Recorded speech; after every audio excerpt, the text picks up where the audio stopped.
I'm going to ask you some questions, and some of them may be a little personal, and I'll apologize in advance. How do you feel today? I feel a little weak. Now, have you ever been involved in a lawsuit before? No, ma'am. Okay, never sued anybody before? No, ma'am. Good morning, girls. I'm going to talk to you this morning about the way you look. Now, I've heard it said that we women attach too much importance to our appearance. But that isn't true. After all, the way we look exerts so much influence on the way we feel and on the way other people feel about us that it really is very important. As a French chef might say, it's the little touch of seasoning that makes the dish just right. One of the biggest cosmetic brands, designer cosmetic brands in the world, their ex-formulator had contacted us. He said, quote unquote, "The cosmetic industry is destroying women's cells." C-E-L-L-S, cells. And I said to him, "Why don't you say something?" He said, "I can't."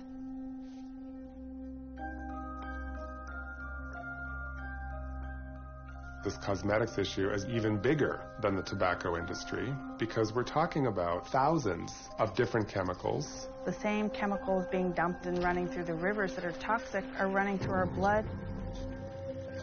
For some of these chemicals, millions of children will be harmed before we actually decide whether it's toxic or not.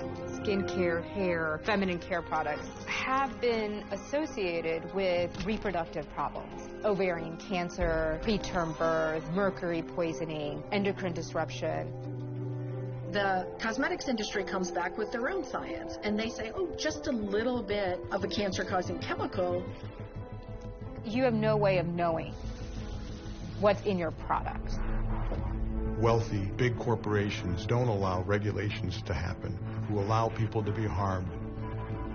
In cosmetics used by women in this country every day, 125 ingredients suspected of causing cancer, and the list goes on and on and on. Chemicals are not like people.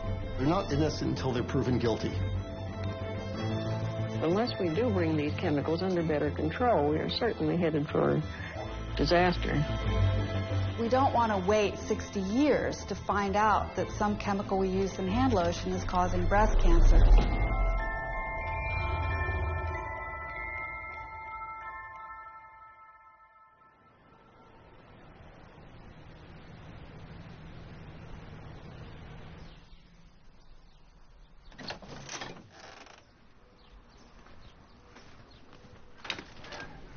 In '99, I started going overseas as a NATO peacekeeper.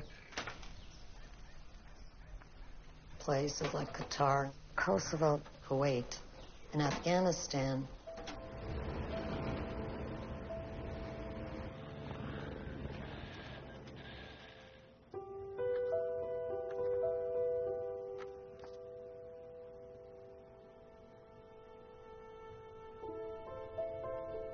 Working with the military and going into war zones, worked my way into intel. I was put to work in a detention cell, which is really the jail for the war criminals. I was called a counterintelligence screener. Interviewing and giving polygraphs. Evidence, war crime evidence, looking for bad people, helping the country stabilize.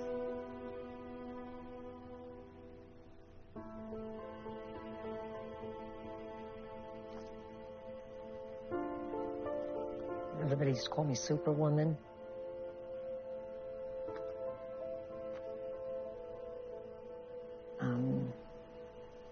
I'm sorry, did I lose track of even the question?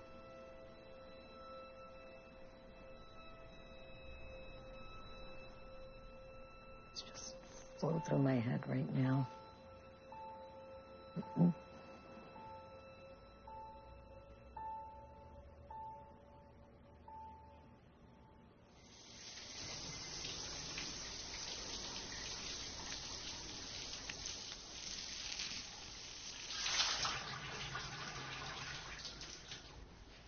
My name is Mimi.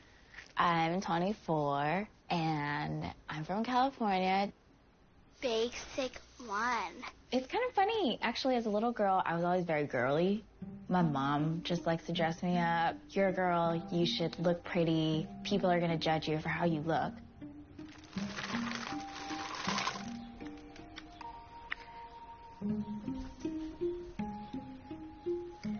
I looked up to my mom. I thought she was really pretty. Well, that's because I think my dad's really ugly. Beauty is ingrained to our relationship. And it was always creams, always like different moisturizers, sunscreens, and I always grew up learning. You need to put these on your face to prevent wrinkles, anti-aging, have lighter skin. There's a huge thing about having lighter skin. Don't go in the sun, you'll get too tan. Make sure you put sunscreen on so you can have nice skin and people will like you more.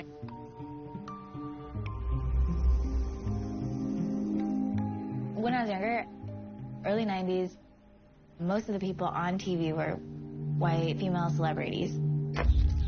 That maybe it has skewed people's perception of what beauty should be like. And I was just never completely satisfied with how I looked. Why don't I have cheekbones? Why do I feel like my nose is too short? Or why are my eyes so small and not shaped a certain way? In a true blonde, have more fun. If I've only one life, let me live it as a blonde.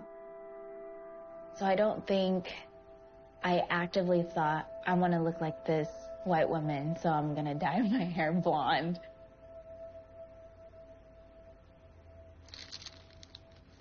I love makeup. I love personal care products. I've never even called them personal care products. You know, it's just like, oh, lotions or sunscreen. It's kind of just things that you grow up being conditioned to thinking that you need, that it makes us more attractive. I was never really sick for about 55 years of my life. I'd had a bad fall. I went to the doctor for, I thought it was my ribs. They said that there's nothing wrong with the ribs. It was already stage 4.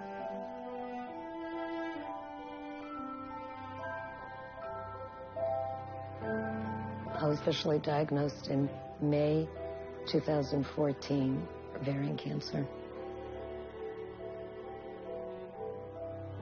Told in March that I had no more than 6 months.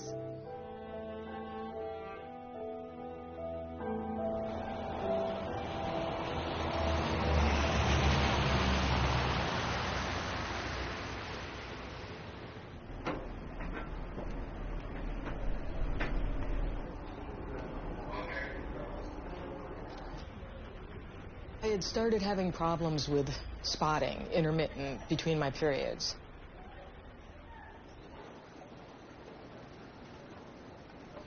I was 49 years old. I knew I was probably not too far from menopause, but it still didn't seem quite right.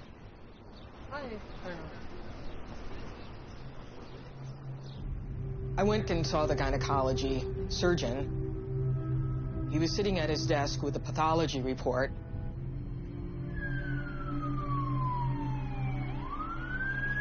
Being a healthcare professional, I just took one look down and I could see bilateral carcinoma.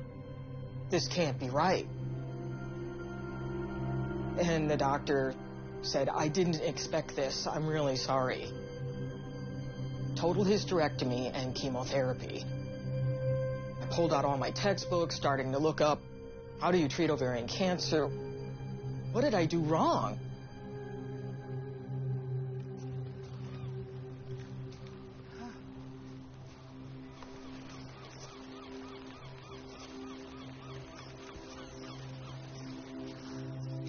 Surgery, December 2014. Removed everything, the omentum, the ovaries, the fallopian tubes.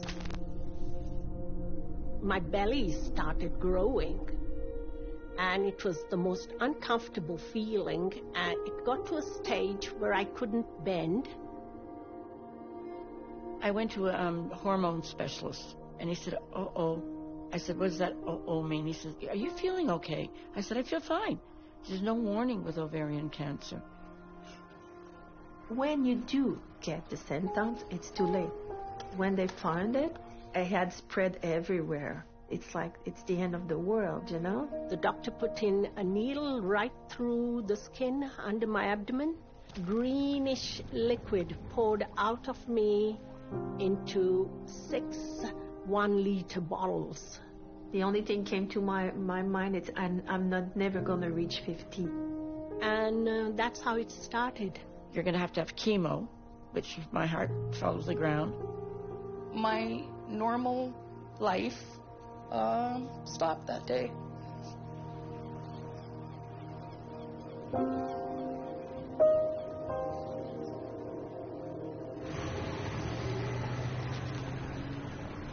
In the handouts the doctor had given me, there was a book from the Gildner-Radner Association. And in the back of the book, there was different causation factors. And I was reading through them, and I said, well, I had children, so that's not a factor. There's no cancer in my family. At that time, I wasn't obese or overweight. I had never used birth control pills. I kept reading, and I said, talcum powder. What? Talcum powder?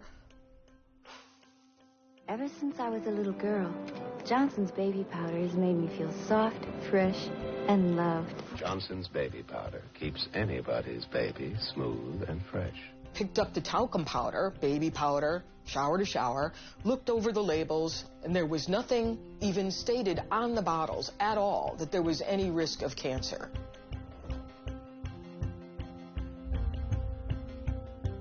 That's what I'd been using since I was about 16 years old, and never thought that there would be any danger in it.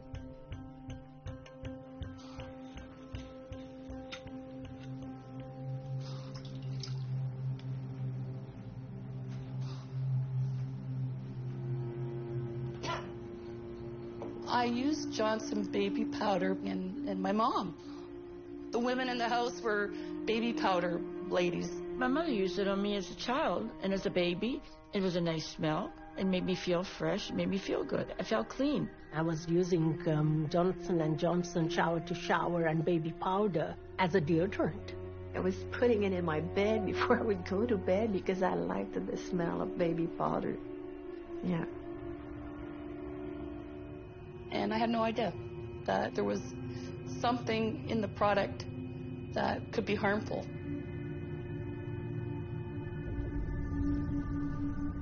How long have you used body powders? All of my life. Because you want to be fresh, and we ladies have to take care of ourselves. And what type of baby powder would you use? Johnson & Johnson.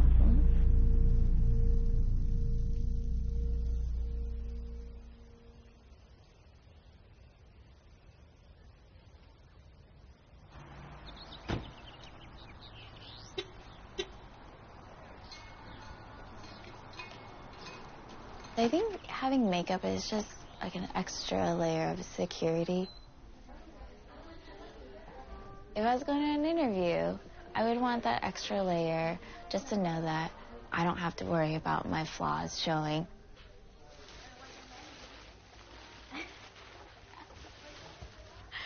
Even though maybe other people wouldn't see it, there are just things that I would notice about myself and would make me more self-conscious.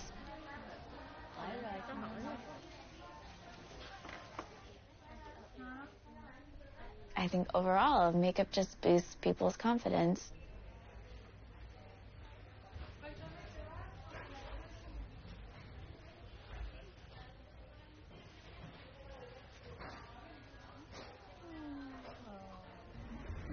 I really think that makeup has been ingrained so much into our culture.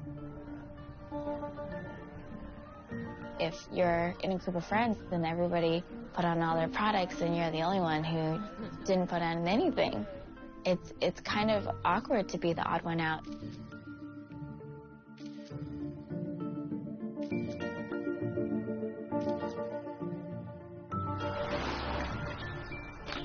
face routine, so you said primer. You said moisturizer, primer, and foundation. Yeah. Oh, I use this one too.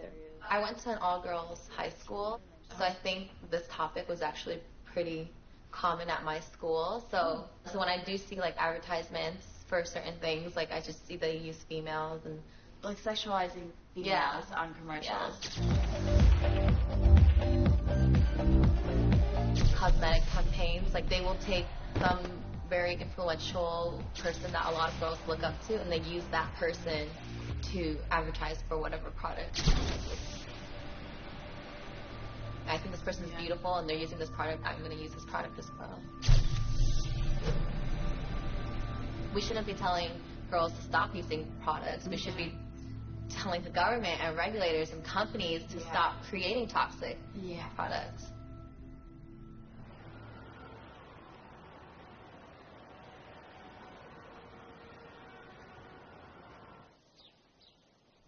I'm going to be starting medical school in the fall at Boston University. I wanted to work with Dr. Mahalingaya because she is a reproductive endocrinologist. It's great to be here today. A lot of Dr. Mahalingaya's work is on environmental exposures and reproductive disorders. Today's talk is going to go over trends in human fertility. We'll spend a little time on definitions because that's really important as you're thinking about study design. I look to her as a mentor. In the past, she's looked at environmental toxins or exposures on the prenatal period.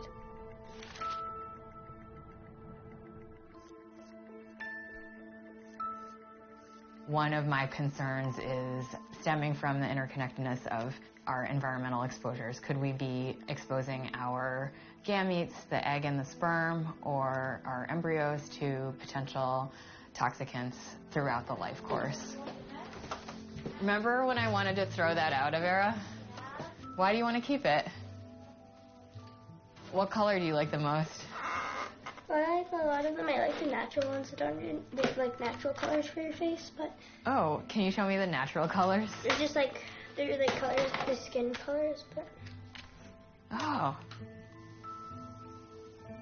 So I've weeded out a tremendous amount, but this is what's left of my makeup. This is supposed to make your skin look bright. And I also think that's probably an estrogen type effect on healthy growing skin. That in addition to other personal care products, the volatile organic compounds that are off-gassing from nail polish. Once populations have been exposed and discovery has been made about the associations, we've already lost a generation to that exposure, which might be subtle effects at the level of infertility. If you want here. It might be more devastating effects in other aspects of development. I think we should be concerned. I didn't start using products until college. That's when I started having this benign tumor. I have small breasts already, so on me, the tumor was really apparent. My physicians would tell me, oh, it's something that just happened. Yeah. Oh, it just happened? I'm unlucky. Yeah. But maybe it wasn't because of luck. It was something I used. Yeah. Physiological. So I finally got the tumor removed, but it grew so large that now I have a really big scar. And the more I talk about it, it seems like other girls are saying, oh my gosh, I have this too. Oh, I feel a lump, and I'm just like, in our 20s, like, shouldn't be like, you know. What is it? Or like, what is this caused by? In terms of our fertility, when a compound has an endocrine-like activity or is an endocrine disruptor, any substance that is synthetic that can act like an endocrine hormone. So the endocrine system has multiple different hormones. Thyroid hormone that comes from the thyroid. Estrogen and testosterone are well-known sex steroid hormones. That action, that hormone interference can happen on many different biological levels. And we are finding that many of the synthetic chemicals in personal care products can indeed interfere with hormone action.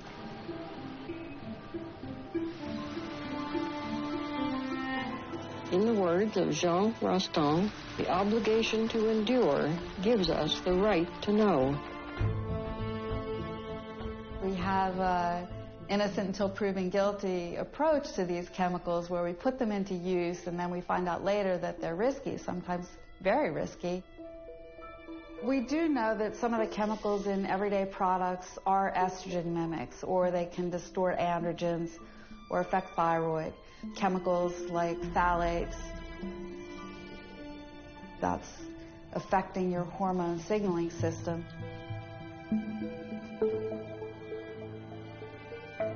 We're trying to figure out if some endocrine disruptor can promote breast cancer or induce breast cancer or have an effect on the mammary gland development. A lot of cream like that you're going to put on your skin have paraben. In some of the makeup, you're going to find some paraben and or some phthalates. So there are a lot of products that are using those molecules. We think all the hormone disruptors are going to be relevant to all the hormonal cancers. So that includes prostate, testicular, ovarian, endometrial, and to reproduction and growth. So this is not just a women's problem. The industrial processes that make some of the additives in something as benign as makeup are the same kinds of processes that are involved in chemical warfare and biological weapons.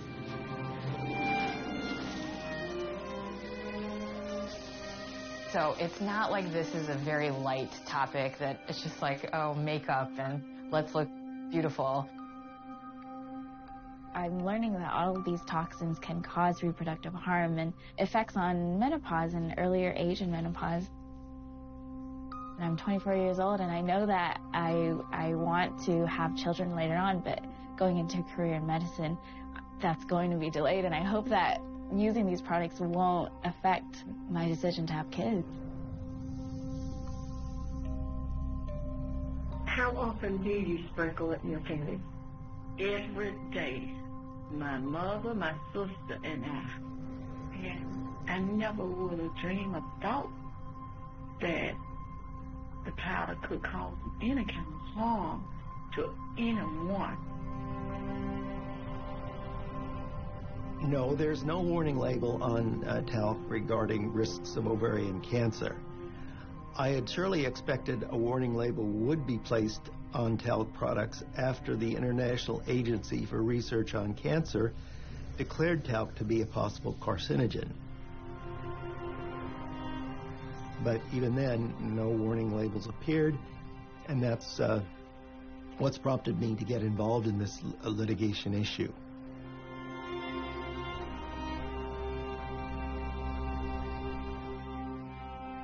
In medical school, I was very much interested in obstetrics and gynecology as a specialty.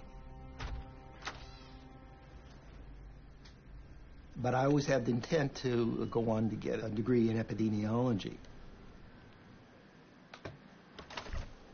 And when it came time to choose a thesis, that is, epidemiologic study of some disease or another, I chose ovarian cancer. Dan is the guy who I consider to be kind of the grandfather, one of the grandfathers of epidemiology, which is my field. In epidemiology, you know, I call us detective people.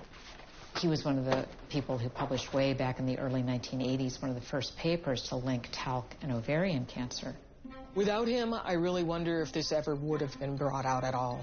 But he'd been fighting it and showing evidence of it for a long time.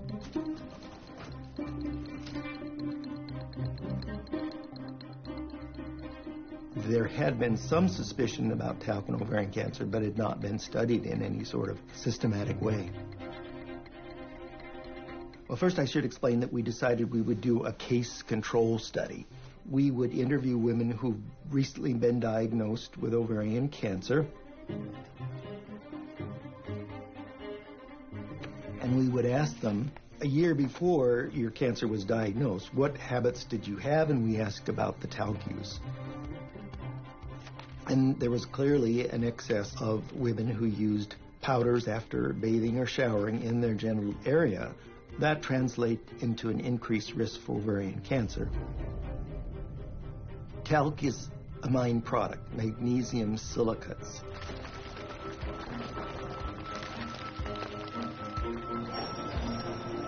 And it occurs more frequently than not in veins with other magnesium silicates, which can include asbestos.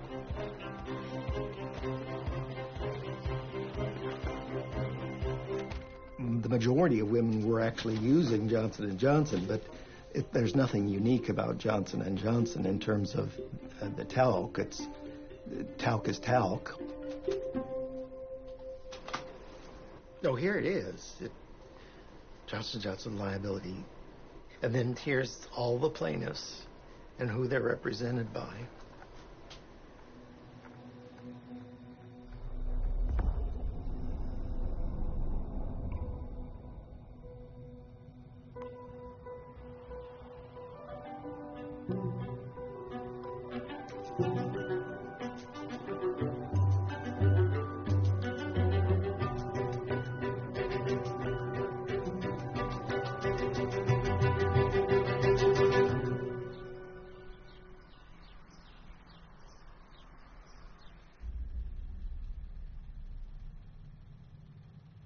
The last 2 years of a different chemo drug, feeling the tumor stick out through your skin. I mean, you could, if you put a few fingers here, you could see underneath. It's like an iceberg effect.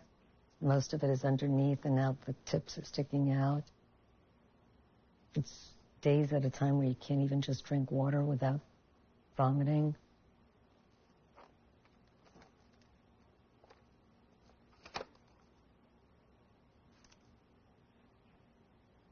When I was overseas on military bases, I used the regular Johnson & Johnson baby powder and shower to shower. Where's everybody going? Shower to shower each day, I'll keep odor away. I used it on the genital area and underarms and in shoes. I loved the scent, for one thing. Made you feel a little more confident.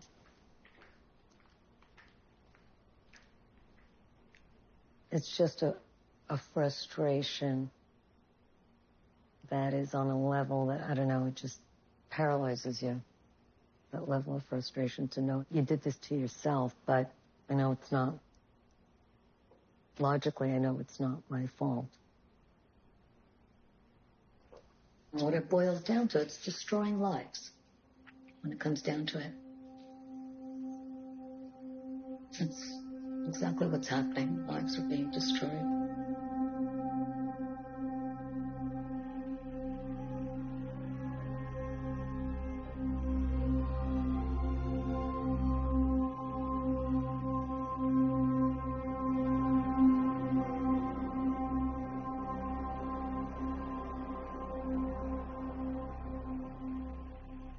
Sir, that's my baby.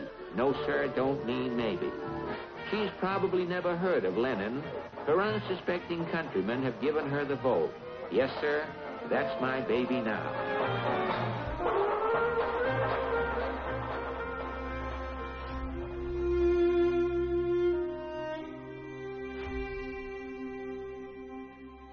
So this is called the American Chamber of Horrors, and it talks about the dangers of the cosmetic industry back in 1936. And it's crazy because nothing has changed, or very little has changed since then. In the laboratory, a scientist tests an eyelash beautifier which only recently came on the market. He finds that this cosmetic contains a coal tar dye. This explains why women who use this stuff are having the outer coatings of their eyeballs burned off and are becoming blind. The way we regulate personal care products in this country hasn't changed since the 1930s. President Roosevelt has endorsed a bill which should be front-page news to every consumer in America. Its purpose is to protect you as a consumer from the many dangerous and fraudulent foods, drugs, and cosmetics still to be found on the market. I don't think it's possible to imagine a worse regulated family of products than cosmetics, which is surprising given how intimately we use these products. The FDA works very hard on drugs, on medical devices, perhaps a little less well on food. Protecting people from dangerous materials in cosmetics is not even in the back seat. It's not even in the car.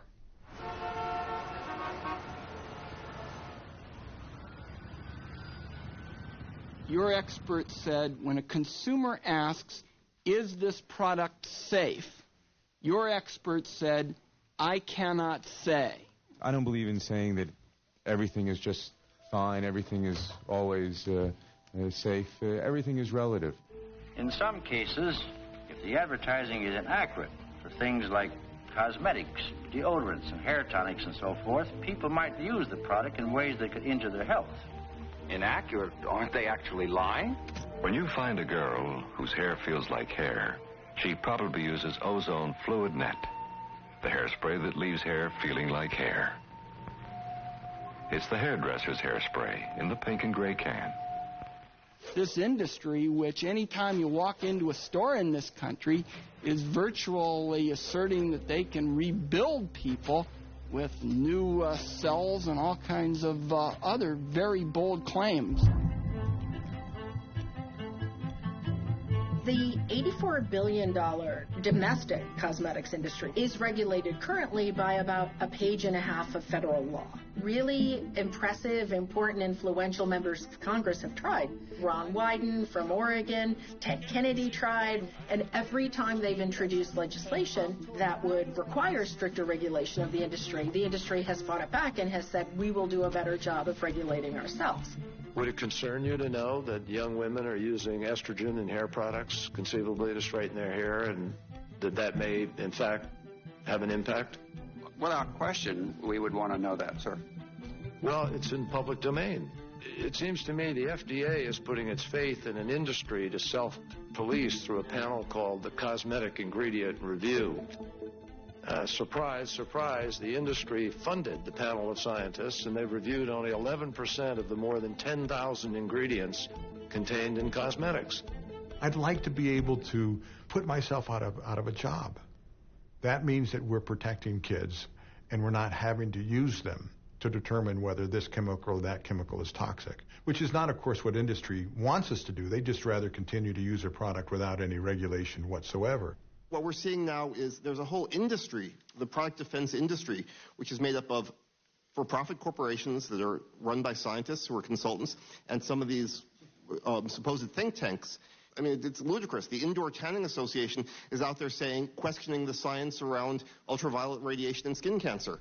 Something I've seen is that this manufacture of uncertainty and trying to show there are two sides to every issue around science degrades all scientists. It makes it look like scientists are just part of a debating society and they're like lawyers. But science isn't like that. Science is the search for the truth.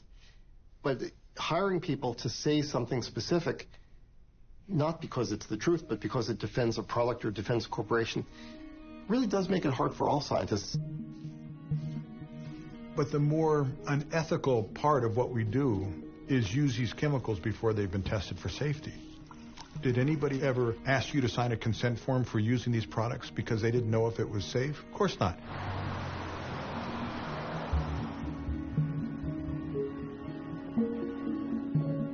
Labels do not disclose what's in perfume, aroma, fragrance, or flavor. Those catch-all terms can conceal a range of potentially hazardous chemicals. The world operates with what's called a post-market regulatory system. That means that the product is put onto the market first. It's not like you have to test the product first, make sure it's safe, and then it goes on the market. No, it goes on the market, and then if there are incidents, that's when the regulatory system kicks in. Nobody's testing to see if that eyeshadow has in it what it says it has in it.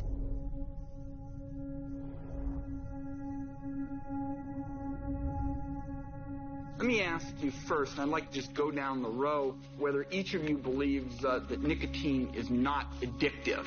Congressman, cigarettes and nicotine clearly do not meet the classic definitions of addiction.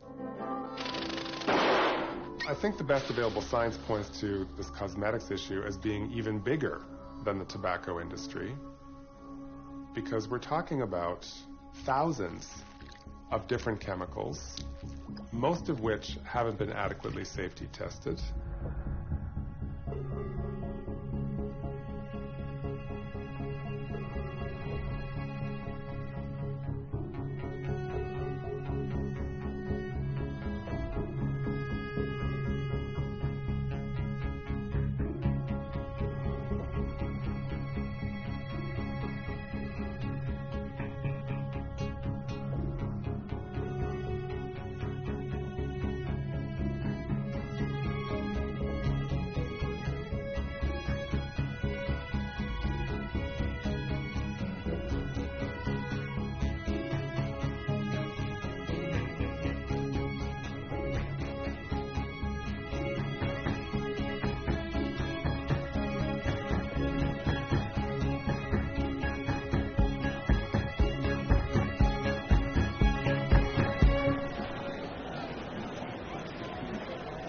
There are really two pressing pollution crises at the moment. One gets a lot of media, and that's climate change, and deservedly so.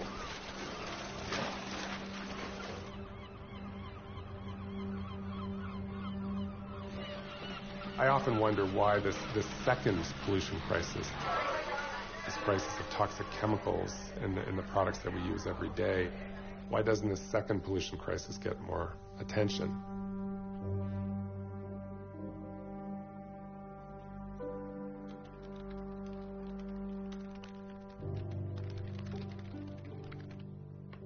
I met with Dr. Rick Smith. He is an environmentalist, and he's also done an experiment and wrote a book about it called Slow Death by Rubber Duck. I'm starting medical school in the fall at Boston University, and the lab... That's great. Thank you. That's great. The lab that I was working in the past year, a lot of our work is owed to your book and self-experimentation with toxins and seeing the effects on your own body. So are you going to be doing an experiment on yourself? I'm doing an experiment on myself. You okay? I am. All right, very good. Yeah. I mean, that's terrible, but that's, I mean, that'll be interesting. Yeah, so I'm gonna get back to baseline where I'll use no products, take off all my makeup, stop using soap, and then put on all the mainstream products. Yeah. And take the urine test afterwards to see my levels of phthalates and parabens. So all of our experiments mimic daily life.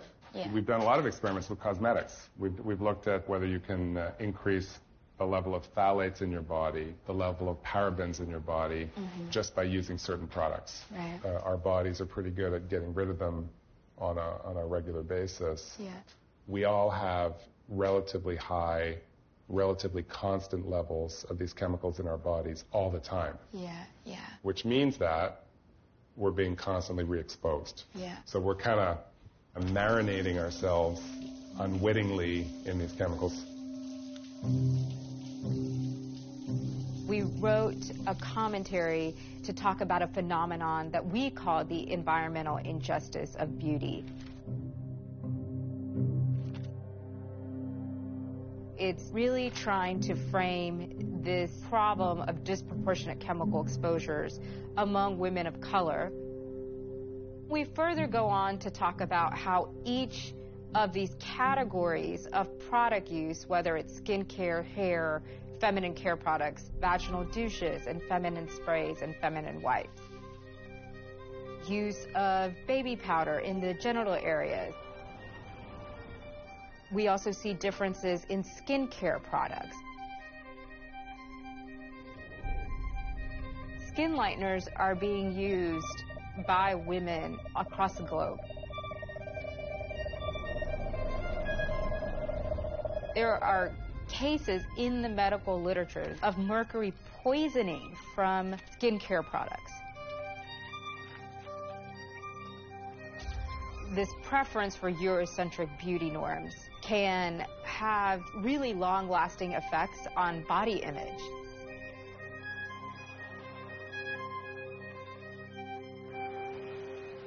I'm going to start off this evening by talking about personal care products and about breast cancer. Breast cancer is not a new disease. It was there in ancient Egypt. It was recorded in ancient Greece. But the rate of increase in breast cancer is absolutely unprecedented. So this is where we actually grow the cells, the human breast cancer cells. You can have a look under the microscope at whether they're growing and whether they're growing more with parabens than without parabens. I've tested all of them individually and in combination, and they can make human breast cancer cells grow and may be able to mimic estrogen action in breast cells. In 2004, we upset the world by showing that parabens could even get into the human breast. We then did a bigger study in 2012 in which we found paraben in 158 out of 160 samples. And furthermore, we didn't find one paraben, we found 5 parabens in 60% of those samples. Parabens are added to many products to preserve them. Body care products and skin care products that you can buy on the supermarket shelf. I'm actually quite upset by how much I've measured in human breast tissue. One common adage that's that the dose makes the poison. That is not so straightforward with endocrine disruptors because sometimes you can have different effects at lower levels, sometimes more severe effects than you can at higher levels. In utero exposures are most often linked with some of the most severe effects that we've seen to date, as well as effects early in childhood.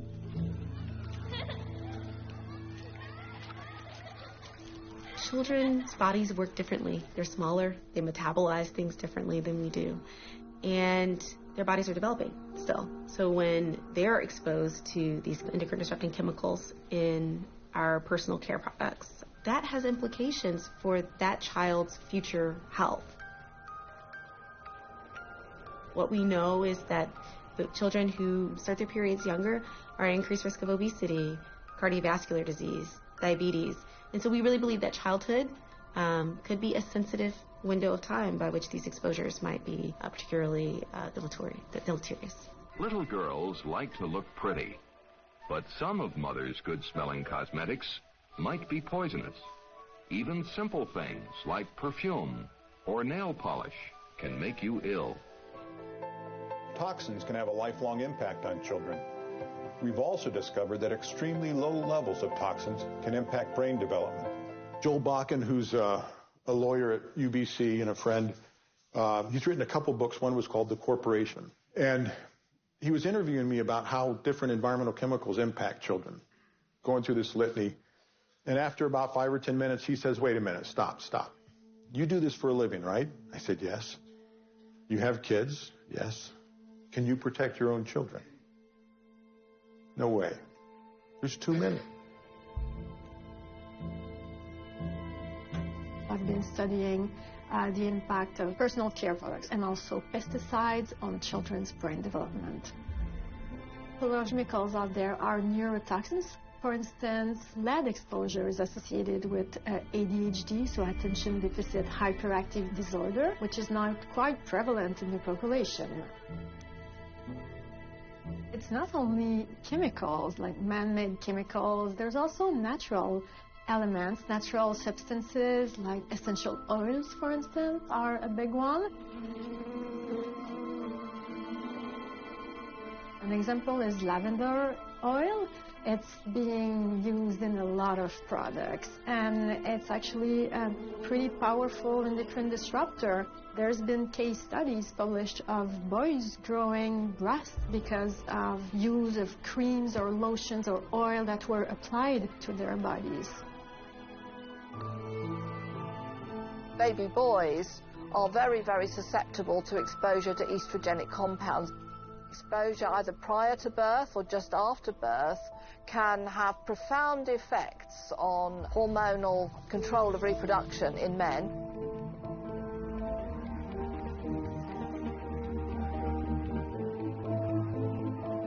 These companies are telling you, yeah, it's gentle, it's safe, and then you learn 10 years down the line, oh my God, I'm infertile.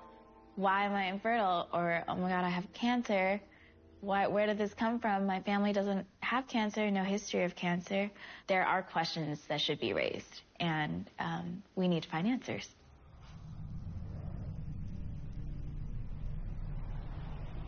And has your cancer affected your relationship with your family or your friends? Yes, ma'am. They're scared they're going to lose me. But I'm not giving up. My name's Alan Smith, and I'm a trial attorney here in Mississippi. I saw a blog post from a lady named Dean Berg that said, I have suffered ovarian cancer. I have no risk factors other than I am a lifelong genital talc user that I learned from my mother. And I responded immediately, I've been looking at this issue for 4 or 5 years, and I will be more than happy to speak with you. So that's how we started.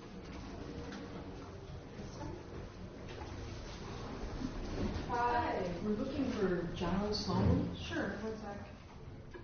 I'm looking forward to speaking to the Canadian women because I want them too to have hope that they can fight this, that they can live with it, and that we're in this together. Hi, I'm John. Nice to meet you, Dean. Thanks for coming. We're the ones that actually speak with the client. I always called her my Erin Brockovich because she was the ultimate whistleblower. Why didn't this ever come out to the public? Why was there a no notice put on baby powder? And why isn't this talked about then? If this is one of the most deadly cancers for women, why isn't this brought out in the public? Hi, lady. Hi.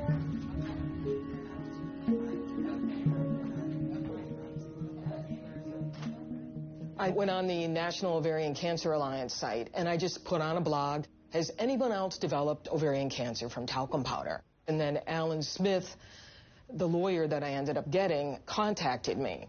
And he said, I think you'd be the good case because they can't find anything against you. We started the lawsuit, and then Johnson & Johnson, of course, tried to fight it. They tried to get it thrown out for this reason, that reason, everything. But the judge was a woman, thankfully, and she stood behind us and said, no, it's got to go to court.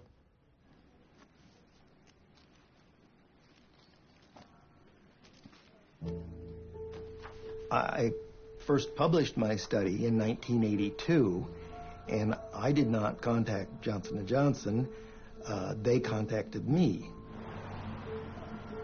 Dr. Bruce Semple, who was the medical director of Johnson & Johnson at the time, wanted to meet with me, came to Boston. I think he spent his time trying to convince me that talc was a harmless habit, and I said, well, maybe you just should consider you may need to put a warning label on it, or you want to put a warning label on it. I was contacted by a little magazine called Cancer Prevention for Primary Care Doctors. I wrote the little article about why you should warn your patients about talc.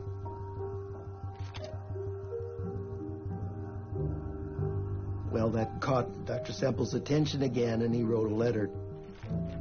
They encouraged me to limit the amount of public discussion of the topic.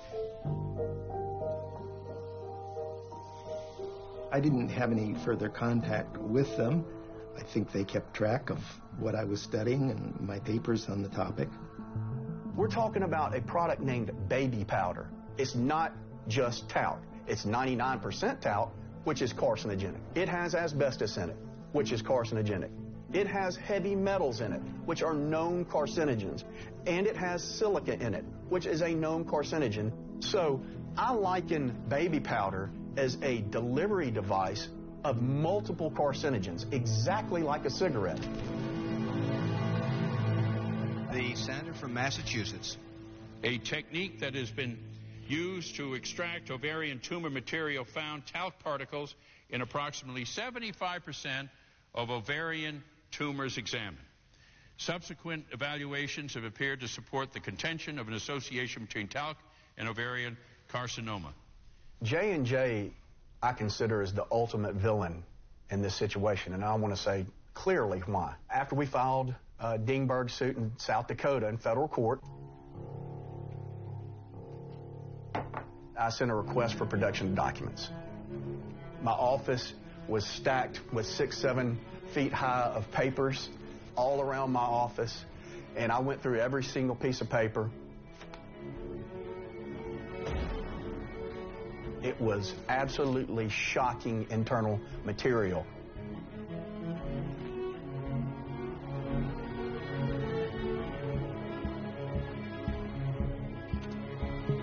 I'm talking about decades going back to the 50s, 60s. That they were seeking a replacement for talc in the 60s. And in the same document, they're admitting that talc cannot be safely absorbed in the vagina. And so they're looking for that replacement because of that very reason. They told no one. And then I've seen them go and use their corporate influence to prevent governmental regulation.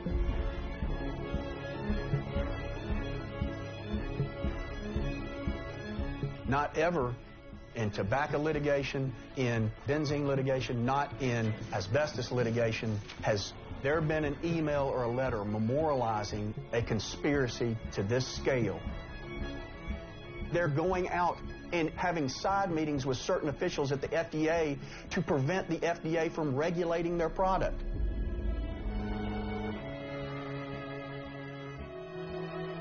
If that is not the definition of a villain, I don't know what is. With so much information available about everything we come in contact with, some true and some not, it can be hard to know what to pay attention to these days. All of us at Johnson & Johnson deeply sympathize with the women and families impacted by this devastating disease. At the same time, we are guided by the science, which supports the safety of Johnson's baby powder. Talc causes ovarian cancer. Johnson & Johnson has known about this for decades, and they refuse to do anything about that. So they put me through the deposition, and then we met out in Rapid City, the western part of South Dakota, and they said, well, we'll offer you $800,000. And I said, well, what about the warning label? I thought this was all part of it. There was going to be a warning label, or the product would be taken off the market. No, none of that. And then I'd have to be silent. Right. I went out for a walk with my husband at the time, and I said, you know, we didn't do this for money. I said, what about all the other women that are out there?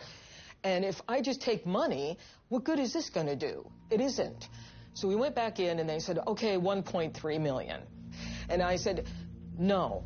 I stood up, I said, I'll see you in court in September, and walked out of the room.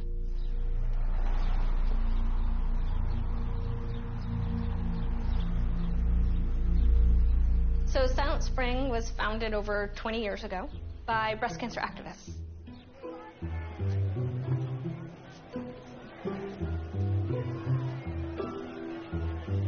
We were founded as an institute to try to study the links between the environment and women's health.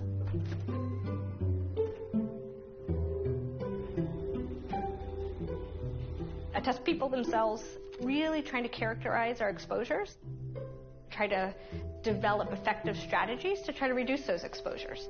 Hi there. Hi, Mimi. I'm Alex. That's great. Hi. Hi, Mimi. Hi. Nice to meet you. Nice to meet you, too. So thanks for coming to Silent Spring, and I'm excited to tell you about our study. Yes. Have a seat. Okay. Basically, I wanted to look at the chemical body burden difference between using my normal everyday products versus clean products. So I actually just recently started looking at the ingredients in my shampoos and deodorants. Deodorant's a big one. I keep mentioning it, but because I just use it so often, and there's aluminum in talc, which I have read in studies that can cause breast cancer, ovarian cancer. So if that's in my deodorant, then what else am I using and unknowingly causing harm? What do you think is so key to knowing our chemical body burning? The key here is that we're concerned about exposures during certain time periods in people's lives, right? So when a woman is pregnant, we're worried about the exposure that might happen in the fetus, right? We're concerned about early life exposures to children because that can affect their development. But also women whom then might be a childbearing age. Here. You can take a urine sample and then put it back into the kit and freeze it. And then once you've frozen it, you can then send it back to us in this shipper, and we pull them all together, and then we send them off to the lab for the chemical analysis. Yeah, no, it looks pretty self-explanatory, too. Thank you so much. You're welcome. See you later. Bye.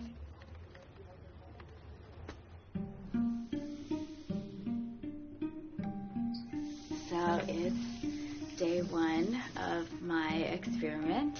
I'm supposed to be doing a detox day, so no products at all. I just took a shower with no shampoo, no conditioner, no soap. It was the weirdest thing ever. But I'm not using any toothpaste. That's gonna smell. I can't use deodorant either, and it's 80 degrees outside, so I gotta remember to stay at least like 20 feet away from everyone. So I felt really dirty all the time. No, I can't use soap, can't wash my hands. And people would try to talk to me, and I would just look really awkward because I'd back away from people. But detox for 24 hours, no use of any products. And then after the detox period, use your normal products.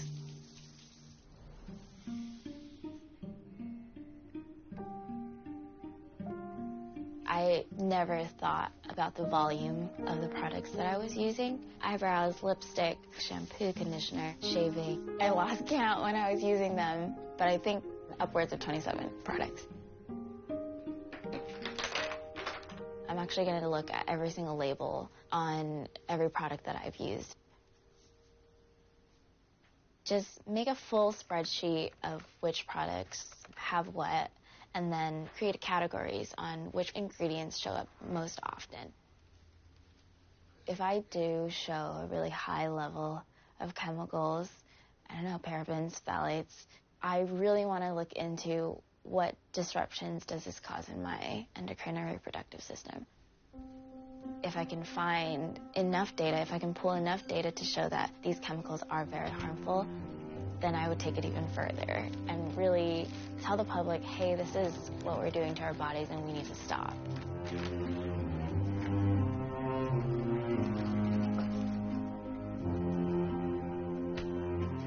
The stories we're hearing about today, about chemical pollution, about toxic plastic waste, about rising rates of cancer, aren't just problems that are happening out here that somebody needs to deal with. But they're as close to us as the choices we're making every single day about the lotions that we put on our faces and the bubbles that we put in the bathtub with our children. So we started the cosmetics campaign out of a concern about a particular chemical called phthalates, which is linked through a long body of research to reproductive birth defects and particularly impacts on the male reproductive system. We found out in the early 2000s through the Centers for Disease Control, they started to analyze urine of thousands of Americans. Everyone is being exposed to phthalates, but they found much higher levels in women of childbearing age 20 to 40. The researchers that I worked with had a theory it could be cosmetics. So we sent 72 products to a lab, this was in 2002, and found phthalates in most of them, 2/3 of the products. And we reported that at a press conference. We actually had a full-page ad in the New York Times. The headline was, "Sexy for her, for baby, it really could be poison." This was a bomb in the cosmetics industry. Nobody had been asking here in the United States about toxic chemicals in cosmetics. Last week, I got to spend a day on Capitol Hill with a very brave little girl named Eliana. Eliana lost all of her hair, even her eyelashes. You can add pretty much anything to personal care in any amount, and sometimes, as we saw with a popular shampoo sold by a celebrity hairstylist, tens of thousands of women and girls lost some or all of their hair, some permanently. And I was just very, very, very shocked and disappointed that this company that makes so much money off of this product cannot be responsible for what they've done. And it's sorry. My family has just seen the worst. My hair falling out, and my husband, I had to make a difficult decision for him to go ahead and shave my hair off. Sorry. I would say it was a pretty horrific experience. There's a product called Just for Men. It's their product that's used for beards. Just for Men hair and beard care. Be the better man you are. By the time I got to bed that night around 10:30, the mild itchiness had progressed to an unbelievable itchiness. You made the decision immediately, we've got to go over to Emerge.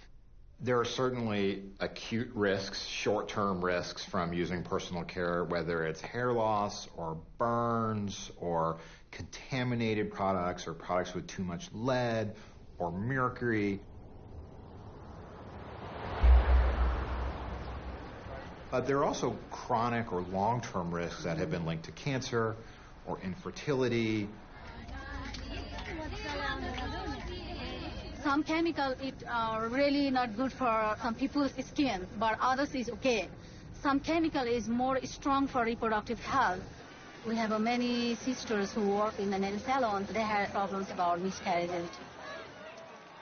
Ahorita estamos volteados hacia acá porque tenemos nuestras espaldas contra ellos.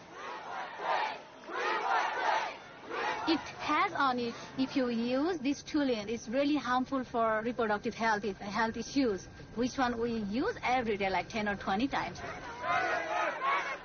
It's hard to imagine that there are rules that limit what chemicals we can spray on food or on crops, but not the chemicals we spray on ourselves every day.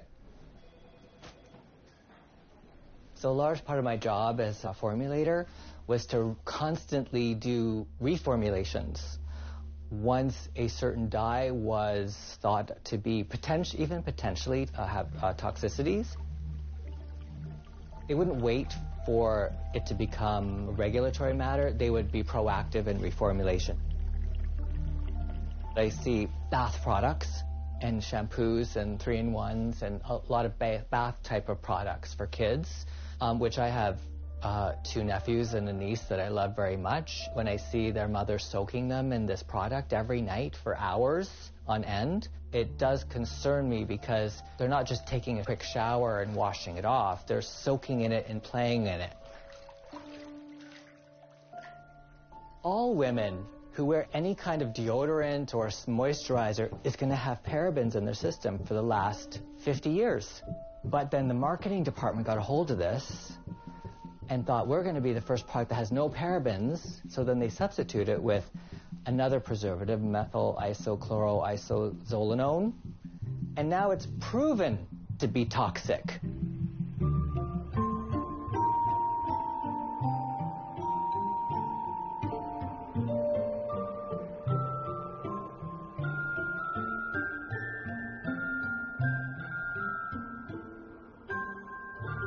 I never set out to be a makeup artist. I was traveling all over the world. I've lived in Paris, London, Berlin, Hamburg, New York, Miami, all doing makeup. I did a lot of Victoria's Secret, and my big thing about that was these foundations, the chemicals I'm using on the girl's skin. These girls are like 18, 19 years old. They're flawless. And in my 30s, I started feeling really, really sick. I had problems with a lot of the makeup because it was burning my skin. When I'd do full body makeup on the girls and I'd take it off with a makeup wipe, my arms literally would break out into a rash. And so I went and had really advanced blood work, urine analysis, and hair analysis. And when I picked that up from the lab, they said to me, do you work in the cosmetic industry? And I was completely in shock. And I said, how do you know that? And they said, because we see a lot of these chemicals in cosmetics and also people that do hair. So I started studying all this. I got so involved in that, people were saying, oh my God, if you put this out, you'll never work again in the industry. But surprisingly enough, it catapulted me to a higher level because I was a makeup artist, had something to say.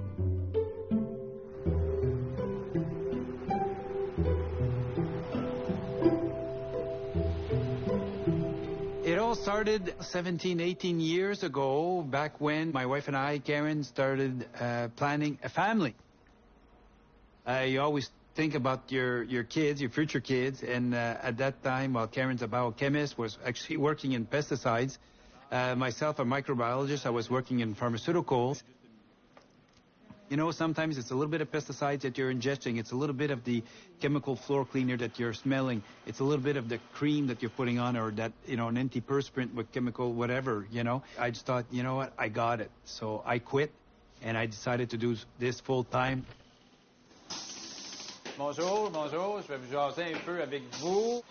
I'm starting to feel like it's turning around, that it won't be long. Actually, there'll be more people using natural products than there are using chemicals.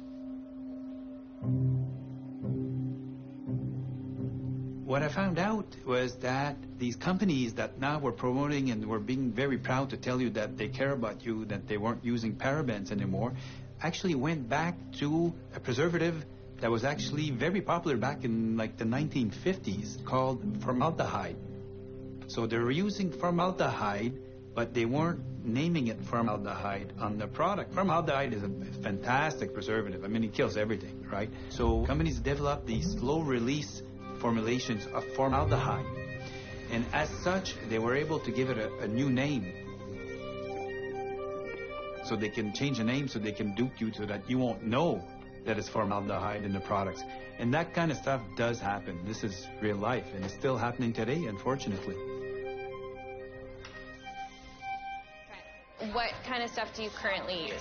Okay, so I do the whole thing. I do the moisturizers. I got Neutrogena, a primer, face full coverage foundation, any concealers, like a setting spray, eyes, anything for my eyes, face, lips. Still works.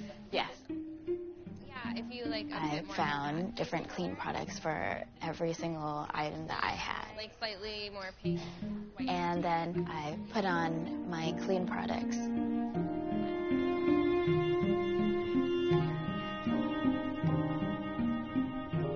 Which I think is great, because if you're going to bother. And then do another urine sample of the clean products. Hey, it's Mimi. I wanted to give you the other chemical body burden test kit. I can find a way to drop it off with you later. Okay, bye. Talk to you soon.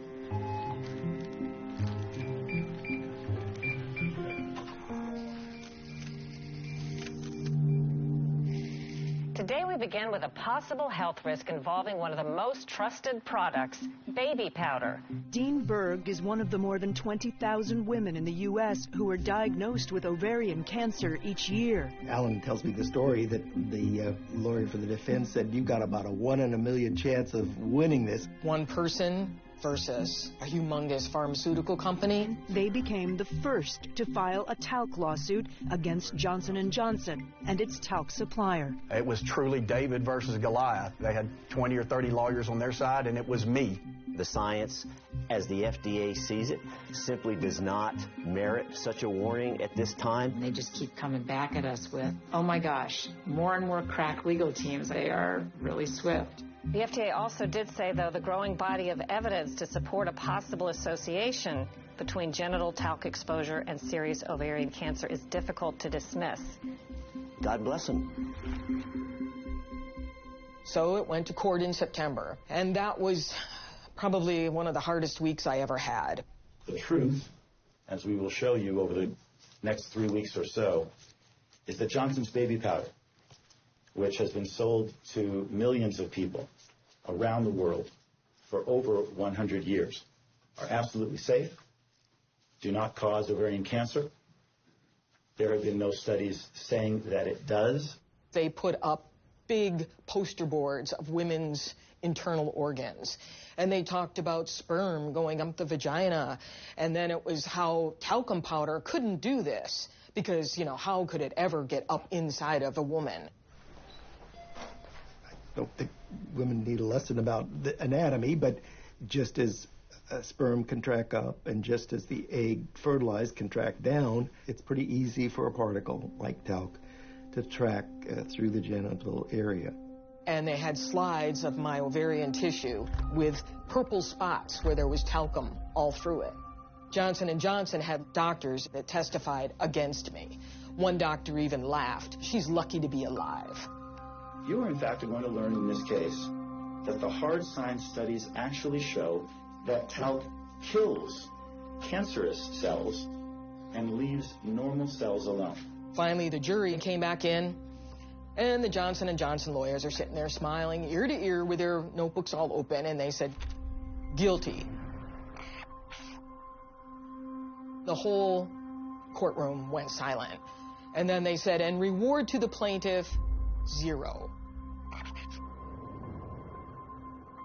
I've never heard of a case where a person has been found guilty in a civil lawsuit, and then the plaintiff gets awarded nothing.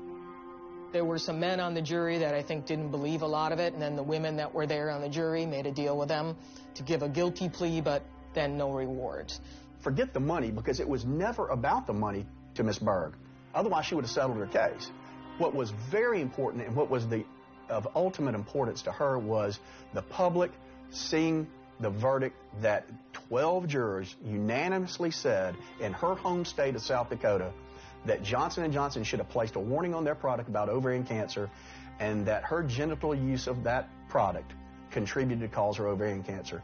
I believe that part of the reason that Johnson & Johnson now is fighting this so hard is there are thousands of women around the country who have joined in class action suits, both here and Canada. I still remember my first case. Her last name is Fox. What do you hope to gain from this lawsuit? To put out there about ovarian cancer. Just want to do right. Just take a break. Okay. She actually died fairly shortly before the trial.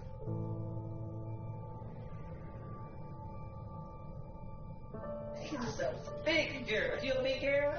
You want to teach me how? All right. Baby. You counting? What was the surgery for? My colon, my spleen, and cutting my intestines for a hysterectomy. Those are the ones that I remember.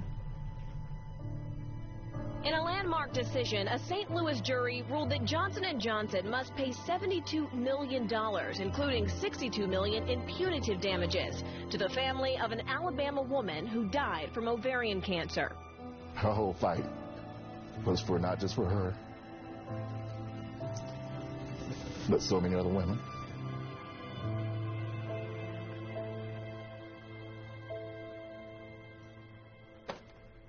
Verdicts started to come out of the United States. There was a $72 million verdict against Johnson & Johnson in relation to a woman who had developed ovarian cancer. We've been approached by victims, women, who used Johnson & Johnson baby powder over a long period of time. And these women had developed ovarian cancer. I know it takes a lot of courage to come forward and to kind of talk about what's happened to you. And so we really appreciate you being here and sharing this.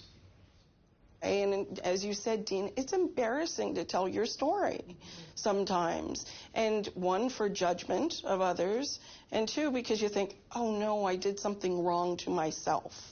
I don't want any more people to have to go through what we've just talked about. I don't want anybody to have the option to buy that on the shelf today.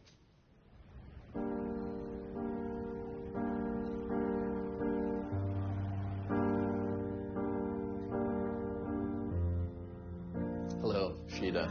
Hi. Welcome. Good to see you. Please grab a seat. But here we have this situation where had J&J simply warned of this risk, none of these people potentially would have had ovarian cancer. Stand strong. You know, just look them face to face and don't shed a tear. And they will try to make you look weak, that you're just complaining that this really wasn't as bad as it appeared to be. And if we stand together as women, we can do this. Yes, you can do this. What's that? We'll do after I get back to the States. I'll try to nice meeting you. Nice meeting you too. And thank you for your story. Oh, thank you for all your support and being a pioneer. You're welcome. Very nice to meet you. Thank you so much for coming. I feel good as a woman, as a whistleblower. I open this up to the public to try to help prevent other women from getting ovarian cancer and suffering the way I did and other women have. I know I didn't get any money for it, but as I said to my husband, I have my life. I'm still alive 11 years later after having ovarian cancer, and no money can be awarded for that.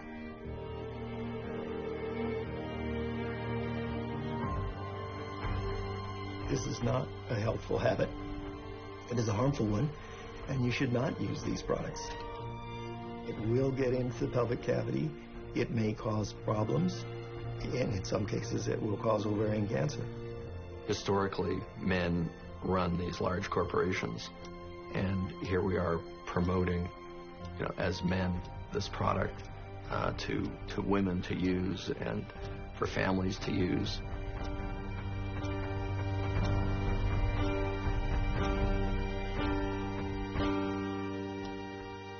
Now, as chairman and CEO of this company, I take this personally and very seriously, and I know that many of you do too. Now, I want to repeat, reiterate, and reinforce. J&J's baby powder is safe and does not cause cancer. Studies of tens of thousands of women and thousands of men show that talc does not cause cancer or asbestos-related disease. J&J's baby powder has never contained asbestos. Regulators have tested both, and they have always found our talc to be asbestos-free. Now, at the end of the day, this is about truth and integrity. We are confident in the safety of Johnson's baby powder, and we stand behind our products. They are putting blinders on to all the devastation and disease that they're causing for the benefit of protecting a corporate image of a mother and baby and a product that started the company. And to me, that is the ultimate sin. How many more women will be impacted? Well, millions. While this drags on for 10 years more, and J&J will keep it in the courts as long as they possibly can.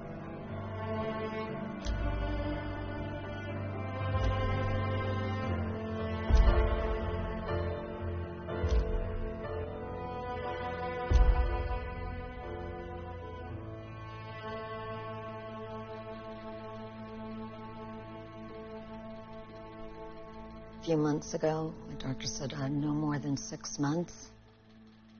I was told in around March or April, and here we are, July.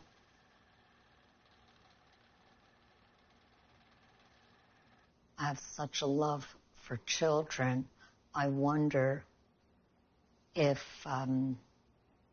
this was the reason why I couldn't have any as well. My nephew, Aiden, he's the love of my life. Would have liked to see him grow up a little more.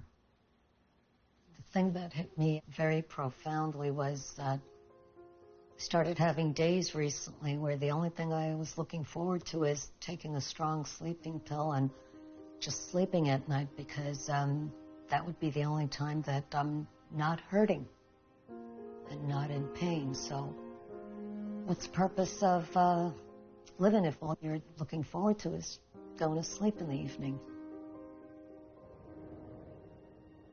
What's the point if you're not able to function, not able to serve, not able to do anything?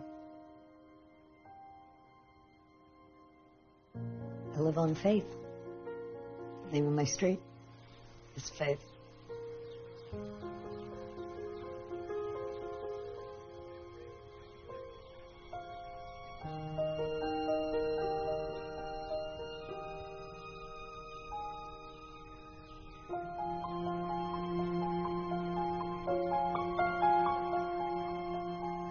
We have to remember that children born today are exposed to these chemicals from birth, perhaps even before birth.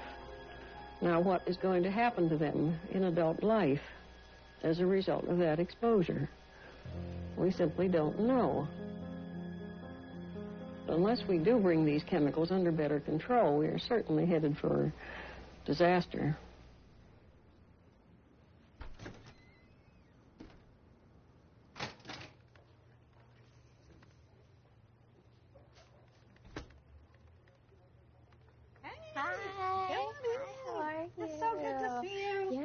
Good to see you. Thanks for coming again. So how are you doing? I'm good. Yeah. I'm good. Yeah, it's been a good summer. Good. Yeah. You've been busy? Yeah, Good. but gotta go back to school. Yeah. I was just looking at this. Who's Rachel Carson? Rachel Carson was really one of the first female environmentalists. She wrote this book in 1962. It came out called Silent Spring. And that's how we're named. She was really calling attention to the impact of chemicals, particularly in the ecosystems. But as part of that, she was testifying before Congress. There has been too little to warn the consumer that he is buying and using a very hazardous substance. So many people write me, so many people telephone me and say, well, I had no idea that this stuff that I was using was dangerous in any way. At the time she was testifying, she was actually battling breast cancer. And so here's a woman who actually was affected by breast cancer and an environmentalist, and so that's why we're named in her honor. Amazing. Yeah, she's an inspiration. Yeah, so we have your results. I think this is a great opportunity to kind of walk through them. Okay. Ask any questions. We have the day 1 morning, day 1 evening, so that's your first day of regular product use. Then we have day 2 morning and day 2 evening. That's the alternative product use. So you can see here, right, if this is the 95th percentile of most of the national level, you are above the 95th percent. So you have higher levels than most Americans in at least 3 of your samples here. Your samples, actually, all 4 of them had higher levels of MEP, which is a monoethyl phthalate, which is one of the phthalates that's typically used in personal care products. Now, these are, I'm going to just show you kind of the phthalates that we looked at. So you can see the skewness, how quickly you can jump up. You go from the morning sample to boom to the evening sample. Yeah. This was me putting on normally what I would put on to go out. There was another day, right, where you avoided parabens and phthalates for a couple days, but then kind of used different products or alternative products, right? It's not as much so, right? And in fact, the levels kind of go down. I think it's probably just almost like noise. These are probably kind of equivalent. This is good because this is the alternative products. So all the clean products are so you were able to find them, to be clean. Yeah. That's great. That's good news. My MEP levels were higher than 95% of Americans, though, which is scary to me because I don't know what that means for my body. I don't know if it's already done damage. I don't know if I could reverse this damage. Where do I go from here? Fertility is my concern. Cancer is my concern. And this scares me.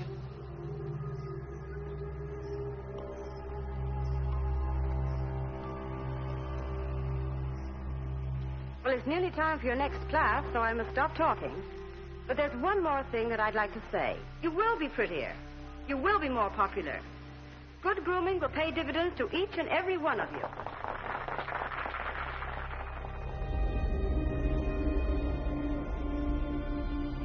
Let's try to change these beauty norms so that women don't have to choose between their health and trying to look beautiful according to these arbitrary standards.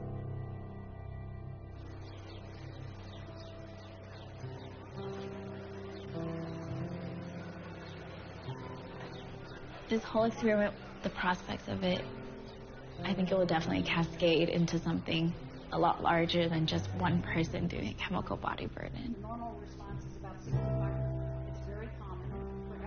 Maybe by me speaking out, there will be a change.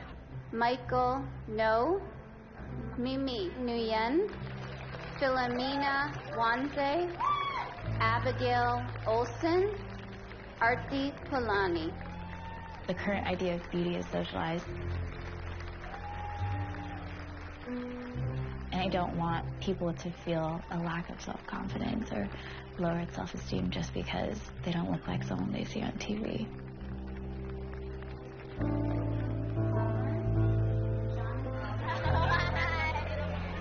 I don't think it's wrong to dye your hair and feel beautiful.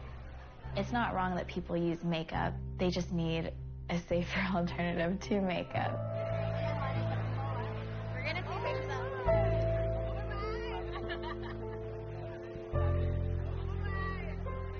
I should be confident knowing that I look this way, but I'm not harming myself. 3, 2. Oh, that's a nice one. That's a good one. It's like,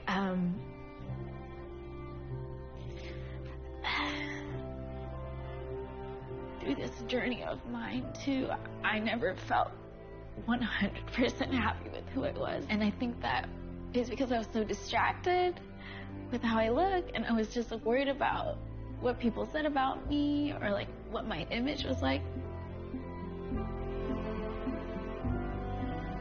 Find beauty in what makes you stronger. Find beauty in what you worked really hard for. I'm a hardworking woman. I can't be influential, and this doesn't have anything to do with how I look. And if we could spark the conversation, spark the revolution against these toxins, just taking back the power that we should be having already.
Today marks our subcommittee's first hearing. Today our focus is on a group of widely used personal care consumer products that contain potentially carcinogenic products. Please rise. I will begin by swearing you in. Since 2009, cosmetics manufacturers themselves have reported using 88 chemicals linked to cancer, birth defects, or reproductive harm in both men and women. In both of your opinion, is there any doubt in your mind that part that was sold by Johnson & Johnson has a connection to cancer? I believe that talcum powder products do cause ovarian cancer. But would common sense tell you that when you're putting something on your skin that there's the potential over time to have something bad happen? Most consumers assume that FDA has actually reviewed these products for safety before we put them on our bodies every day. At least 2,000 products contain talc that are available for sale today of which more than 1,000 are loose powders or pressed powders. It only takes one fiber lodged in the lung to contribute to mesothelioma decades later. But I just don't know how the consumers can have any true trust and faith here that they are safe in the consumption of these products. I wouldn't wait another day to require a warning on all these products. Corporate greed is a type of cancer in our democracy right now. I can't wait for this legislation to pass for people to stop dying. Thank you so much.